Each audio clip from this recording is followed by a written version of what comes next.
अस्सलाम वालेकुम दोस्तों। तो आपने कभी सोचा है कि हमारे गांव का, हमारे देश का असली मालिक कौन है? सरकार? नहीं, असली मालिक सरकार नहीं है, बल्कि असली मालिक आप और हम हैं, देश की जनता है। तो इसी तरह से आज हम बात करेंगे कि ग्राम प्रधान के चुनाव हमारे देश में कब से लागू हुए, कब से शुरू हुए। क्योंकि आप अभी माहौल देख रहे होंगे कि हमारे यहाँ चुनाव, प्रधानी के चुनाव आने वाले हैं और बड़े जोर शोर से सबका प्रचार प्रसार हो रहा है। तो आओ इसे समझते हैं कि आखिर ये चुनाव क्या है। तो जनता के चुने हुए जो प्रतिनिधि हैं उन्हें हम गांव का प्रधान कहते हैं, जो हम चुन करके लाते हैं हमारे चुनाव में। तो आज हम जानेंगे कि हमारे प्रधानी के चुनाव की जिम्मेदारियां क्या क्या हैं, कि हमारे प्रधान की जिम्मेदारियां क्या क्या हैं और उन्हें क्या करना चाहिए, क्या नहीं करना चाहिए। साथ ही हम गांव में सबसे बड़ी समस्या जो हमारे यहाँ बीमारी की या साफ पानी की है, उन पर भी बात करेंगे। तो समझते हैं कि प्रधानी हमारे देश में कब से शुरू हुई। तो भारत में गांव पंचायत व्यवस्था तो बहुत पुरानी है, लेकिन इसे कानूनी रूप मिला 1992 में।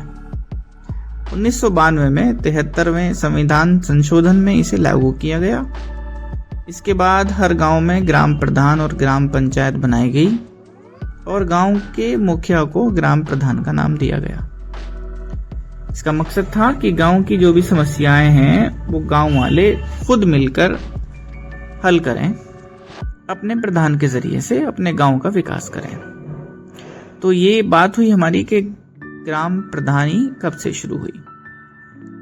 अब बात करते हैं कि ग्राम प्रधान की जिम्मेदारियां क्या क्या होती हैं। तो ग्राम प्रधान की जिम्मेदारी सिर्फ कुर्सी संभालने की जिम्मेदारी नहीं होती, बल्कि पूरे गांव का भविष्य उसी पर टिका होता है। तो पॉइंट वाइज हम बात करते हैं कि ग्राम प्रधान को चाहिए कि वो गांव के विकास की योजना बनाए, खुद बनाए कि मुझे गांव का विकास किस तरह से करना है। दूसरे जो भी सरकारी योजना है उन्हें सही तरह से लागू करें। जैसे किसी के पास राशन कार्ड नहीं है, उसको प्रॉपर राशन कार्ड मिले। किसी का घर नहीं है तो उसके लिए सरकार से क्या हेल्प हो सकती है, उसकी जो भी आवास योजनाएं हैं उसके अंदर उसकी हेल्प हो, इस तरह की। और सड़क, पानी, बिजली, ये बेसिक समस्याएं हैं जिन पे उसे बहुत जरूरी काम करना है। स्कूल और स्वास्थ्य सुविधाओं पर भी ध्यान देने की बहुत जरूरत है। गरीब और कमजोर लोगों तक सारी सरकारी जितनी भी योजनाएं हैं उनका लाभ उसे पहुंच सके। और मेन पॉइंट, गांव में शांति, भाईचारा, साफ सफाई का भी बहुत ध्यान रखा जाए। विवाद, जितने भी आपसी विवाद हैं उन्हें अपने स्तर पर, गांव के स्तर पर, पंचायत के स्तर पर भी सुलझाने की कोशिश की जाए, जिससे कि गांव के लोग आगे लूटने पिटने से बच जाएं। कि पुलिस के पास जाना या अदालत जाना वो बहुत बाद का काम हो। कोशिश ये रहे कि वहीं गांव में ही उनका मसला सुलझ जाए। लेकिन इसके साथ साथ आज हमारे गांव में मैं दो बड़ी ज़रूरतें देखता हूं जिन पर बहुत ध्यान देने की ज़रूरत है। सबसे पहले है कि क्योंकि हेपेटाइटिस बी और सी जैसी बीमारियां हमारे यहाँ ज़्यादातर गंदे पानी से फैल रही हैं, तो प्रधान जी को चाहिए कि वो हर घर तक साफ सुरक्षित पानी पहुंचा सकें। कि किस तरह से वो पानी की व्यवस्था हो सके, कि वहाँ पर फिल्टर पॉइंट लगाए जाएं या किस तरह से उनको साफ पानी मिल सके, जिससे कि हेपेटाइटिस बी और सी से रुका जा सके। पूरे तरीके से उसकी फ्री जांच हो, कि सबको जांच पड़ सके कि उनको हेपेटाइटिस बी सी है या नहीं है, और अगर है तो उसका मुफ्त इलाज कैसे हो उसकी उन्हें पूरी जानकारी दी जाए। क्योंकि सरकारी बड़े बड़े हॉस्पिटलों में अच्छा इलाज है और मुफ्त दवाइयाँ मिल जाती हैं। तो थोड़ा आसानी हो कि ऐसे वॉलेंटियर मिल जाएं, ऐसे वॉलेंटियर तलाश किए जाएं कि वो उन्हें सही रास्ते पर, सही जगह पर पहुंचाएं, जिससे कि उन्हें उनका फ्री इलाज हो सके। और उन्हें ये जागरूक किया जाए कि अगर आपका हेपेटाइटिस का इलाज नहीं कराते हैं, क्योंकि बहुत सारे लोग मैंने देखे हैं कि वो ना दवाई लेते हैं ना इलाज कराते हैं, बड़े गुमराह हैं, पता होते हुए भी बिल्कुल ध्यान नहीं है। जब बड़ी समस्या हो जाती है कि खाना हजम नहीं हो रहा, पेट फूल रहा है, जब ज्यादा दिक्कत आती है, तब जाकर के वो अपना इलाज शुरू कराते हैं। तो एक पूरी तरह से इनका एक फ्री चेकअप हो पूरे सभी का, जिससे कि उन्हें इस चीज की जानकारी मिल सके कि नुकसान उनको क्या क्या झेलने पड़ेंगे आगे। अच्छी हमारी शिक्षा व्यवस्था बन सके स्कूल के अंदर, सरकारी स्कूल है, जिससे कि बच्चे प्राइवेट स्कूलों में उनके पेरेंट्स लूटने पिटने से बच सकें, दूर दराज जाने से बच सकें।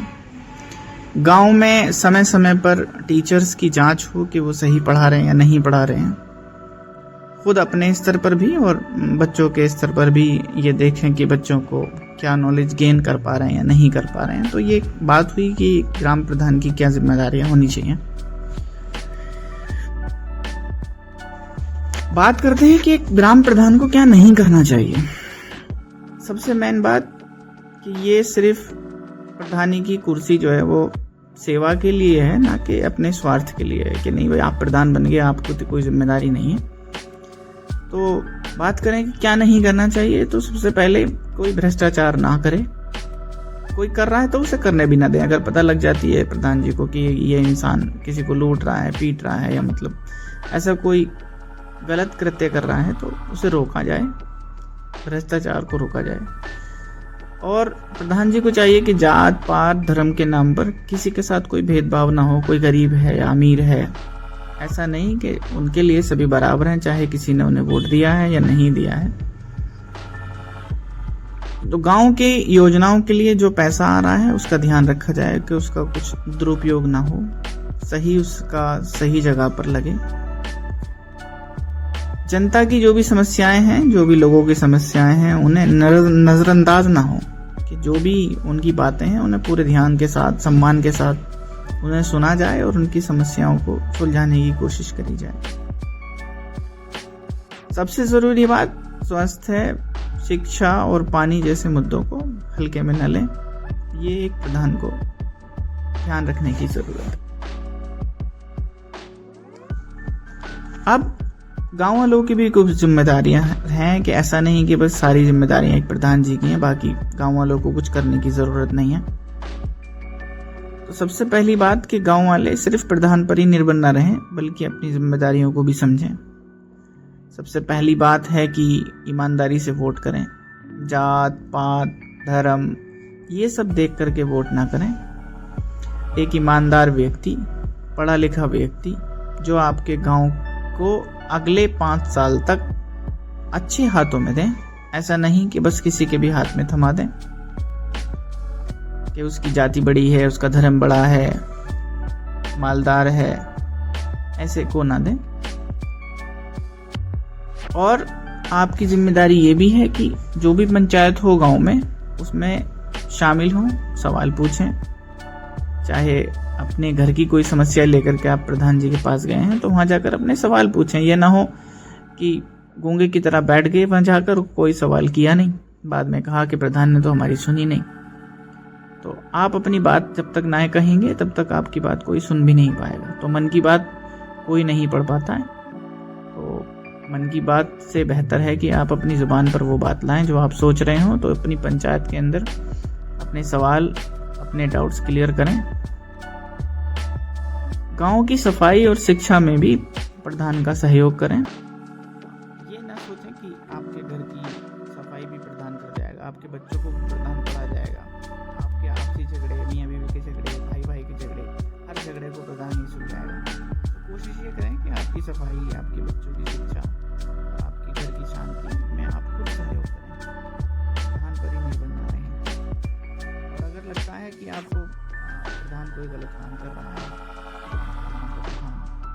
बना है, तो उसके लिए आवाज उठाएं। ये ना हो कि बस गलत है या सही है, बस शांति से बैठें। सही है तो सहयोग करें और गलत है तो करके आवाज उठाएं, समझाने की कोशिश करें कि प्रधान जी ये हमारे गांव के लिए ठीक नहीं है। इन चीज़ों के लिए अगर हम कोशिश करेंगे तो हम एक अच्छे नागरिक बन पाएंगे, जिम्मेदार नागरिक बन पाएंगे। हमारे अपने गांव की तरक्की में हम इस तरह से सहयोग कर सकते हैं। और हाँ, हेपेटाइटिस बी की समस्याओं को ध्यान में रखते हुए हमें देखना है कि साफ पानी रहे, और साफ पानी सबसे बेस्ट है। जिनको भी ये मर्ज है या नहीं मर्ज है, हमें पता है कि पानी हमारे यहाँ का ख़राब है, तो कोशिश करें कि पानी को उबाल करके पिएं, साफ बर्तन रखें, अपनी खुद की साफ सफाई का खास ध्यान रखें, जिससे कि हम अपने बच्चों को इससे रोक सकें, अपनों को इस बीमारी से बचा सकें। तो ये मेरा सजेशन रहेगा। उम्मीद है आपको ये वीडियो बहुत पसंद आया होगा और समझ आया होगा कि ग्राम प्रधान का चुनाव किस तरह से होता है, प्रधान की क्या जिम्मेदारियां होती हैं, एक गांव का नागरिक होने के नाते हमें क्या जिम्मेदारियां देखनी चाहिए। तो अगर हम खुद जागरूक रहेंगे, अपना खुद ध्यान रखेंगे, तो इंशाल्लाह हमारे साथ अच्छा ही होगा। आपका कोई सजेशन हो, पर्सनल सजेशन, कि मैंने कोई पॉइंट मिस किया हो, तो आप मुझे कमेंट में मैसेज कर सकते हैं और पर्सनली भी पिंग करके बता सकते हैं कि आपने ये पॉइंट मिस किया। Thank you.